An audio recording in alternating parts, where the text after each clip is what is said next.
Hey, hey, welcome back to the podcast. I'm your host, Vanda, founder of the Period Makeover Solution and Fertility Maximizer.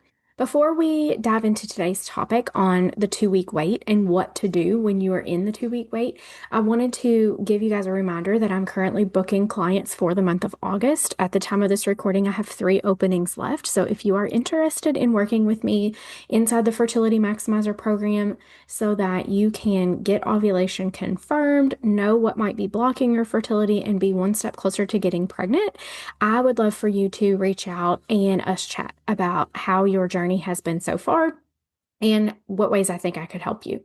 So you can do that either by booking a call with me. Those are always linked in the show notes, or if it's easier for you, sometimes a little faster, maybe you can just find me on Instagram and send me a message and we can chat there.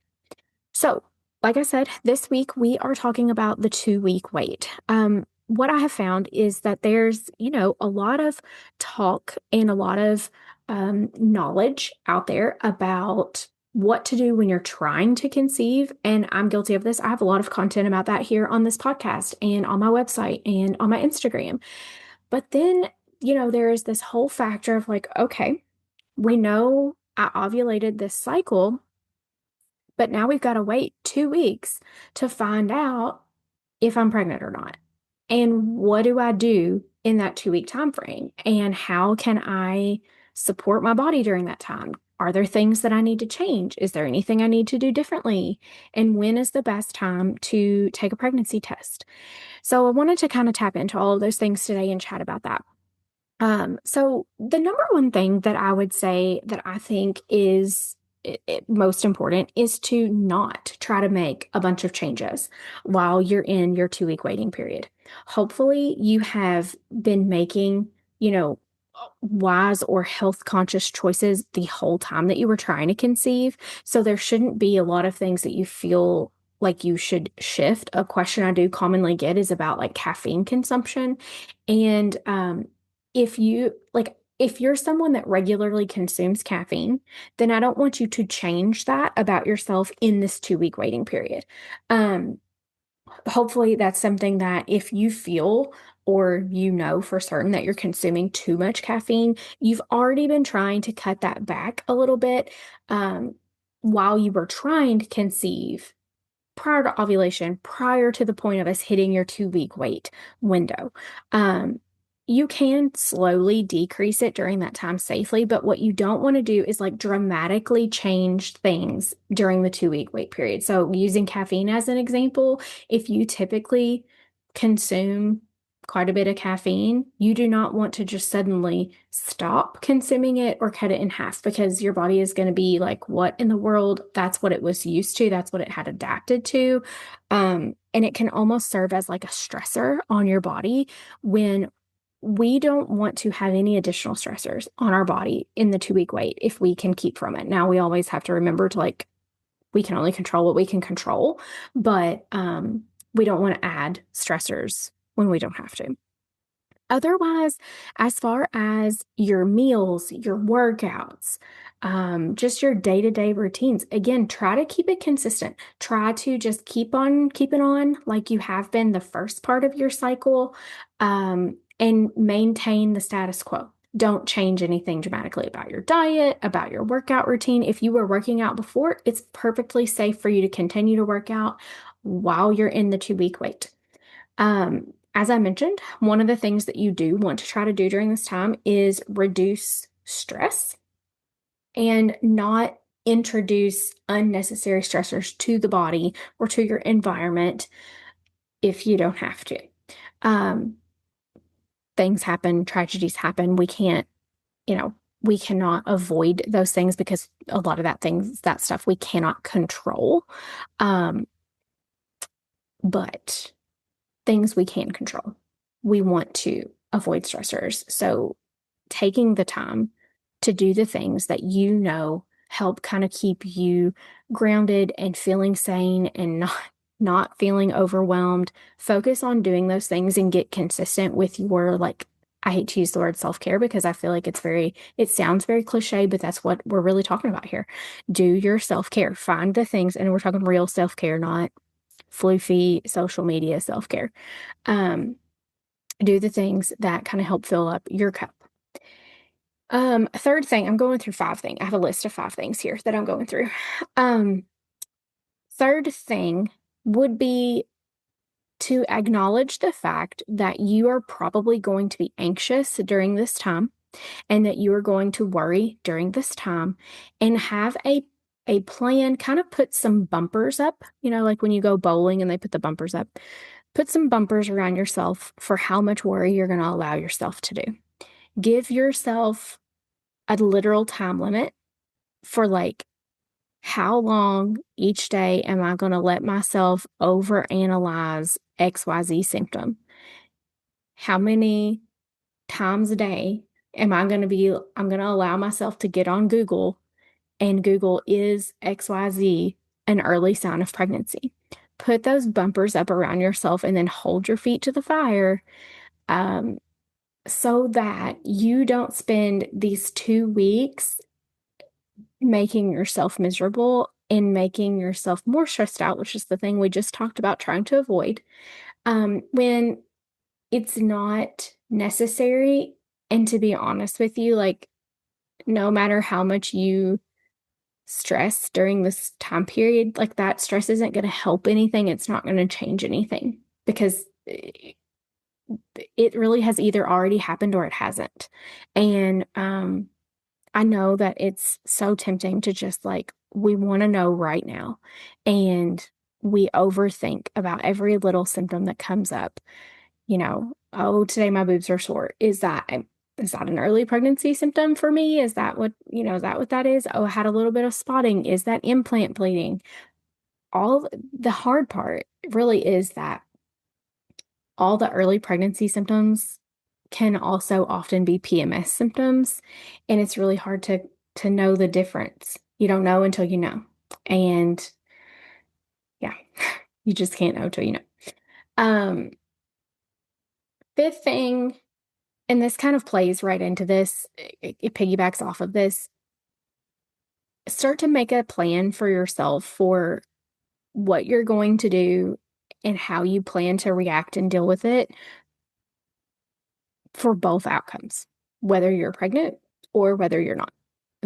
Kind of like visualize both outcomes and just kind of like close your eyes and see yourself moving in both directions. Like, I've taken the test and it's positive, I've taken the test and it's negative.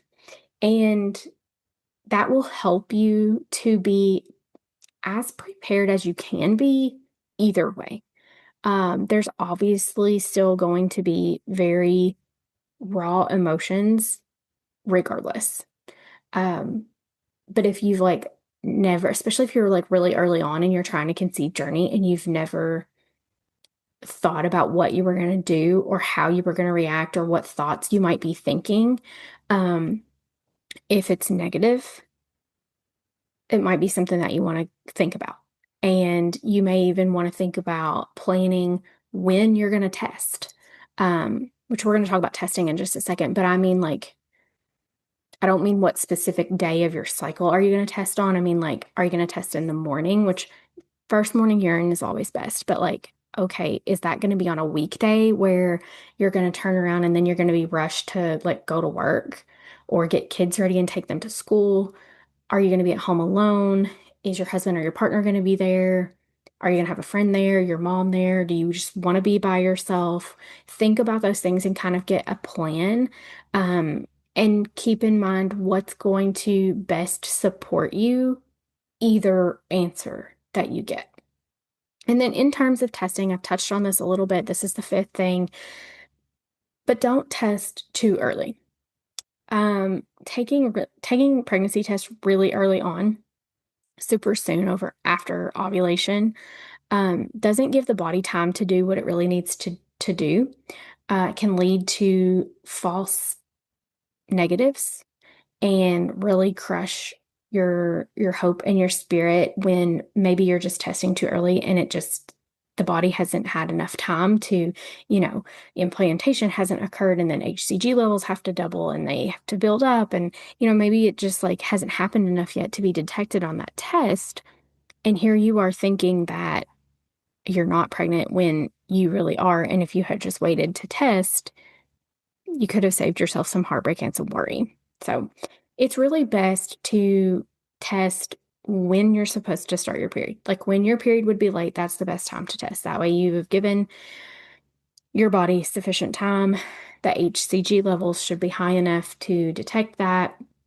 For people that are really anxious and just so excited, because I know it's so exciting. And like I said, you just like, you really want to know. I wouldn't recommend testing any earlier than 3 days before your missed period. Um, and honestly, I think it's better for everyone's mindset sake if you just wait until time for your period to start. But I also know that if it was me this month trying to get pregnant, I probably would test about 3 days early too. So, I totally understand both sides of it. But you can take that as an opportunity, to prep. Like you can go ahead and order the pregnancy tests, get them at your house, have them on hand for when you're ready to take them and um, know what it looks like when it's positive, know what it looks like when it's negative, because that's not something you want to be figuring out when the timer goes off after 3 minutes and you're like, oh my gosh, I don't even know what this means. So kind of look at all of that stuff beforehand.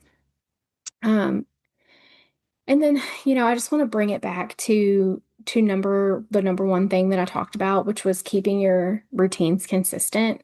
Um, because I just want to really, really emphasize the importance of all throughout your trying to conceive journey, but especially when you are in the 2 week wait, to make sure that you're nourishing your body with a lot of really like good foods, nutritious foods, whole foods, a variety of them, get a variety of nutrients, get your fruits, get your vegetables, cover all of your bases there so that you are well nourished. And also, don't forget to drink your water, get you some electrolytes in there. You want to be really well hydrated. That is just good support for the body overall.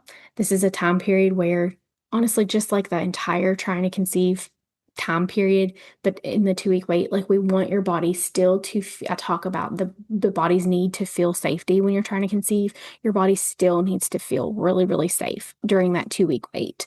That allows for, progesterone levels to be produced and rise the way that they should, and implantation to successfully occur, all of the things. So if you guys have questions about that are like specific to the 2 week wait, there's this new thing, and I should have called this out a couple weeks ago, but I kept forgetting about it. There's this new thing on the podcast, like wherever you're listening to this podcast episode, you can go to where the show notes are, and there's a link where you can drop a question or leave a voicemail. Who knew that was even a possibility? I did not, but anyway, it's cool. I tested it out myself. And you can send those to me. I can't like reply directly to you. It doesn't do that, but I could answer your question either in a future podcast episode or in some content on Instagram. So if you're listening to this and you like have a specific question, like is XYZ a good idea during the 2 week wait? Should I do this during the 2 week wait? Feel free to drop those there. And yeah, that was the 5 things that I wanted to talk through. To just like, I'm gonna quick summarize them. Number one, keep your routines and your habits consistent and steady. Don't make a bunch of changes. Number two, support your nervous system, which is stress management and improving your stress resiliency. Try to keep stress levels low. Number three, put up those bumpers and those boundaries for when and how much worry you're going to allow yourself to have, and then have a plan for how you are going to distract yourself from spiraling and worrying. Like maybe you pick a show to binge watch during this time, or some books that you know are going to be really, really good that you just won't even be able to put down. Have something like that planned.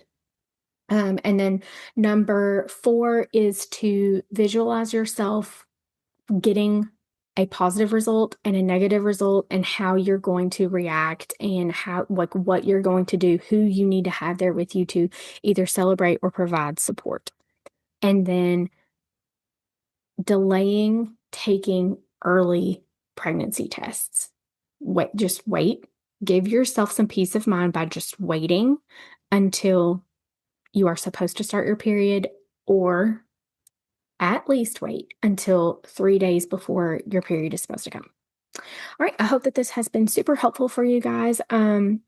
Like I said in the very beginning, I am booking August clients for Fertility Maximizer. So if you're listening to this podcast, you are more than likely currently trying to conceive, and I would love to support you on that journey. My clients are having incredible outcomes. We're getting positive pregnancy tests. We are confirming that ovulation is occurring. We are getting super specific with people's fertile windows, which is really helping us see that ultimate outcome that we're all working towards, which is getting pregnant. So if you have questions about it, just kind of want to talk with me about your unique situation and if you would be a good fit for Fertility Maximizer, book a call with me, which is linked in the show notes, or find me on Instagram at Wellness with Vanda. Send me a message and let's chat through it.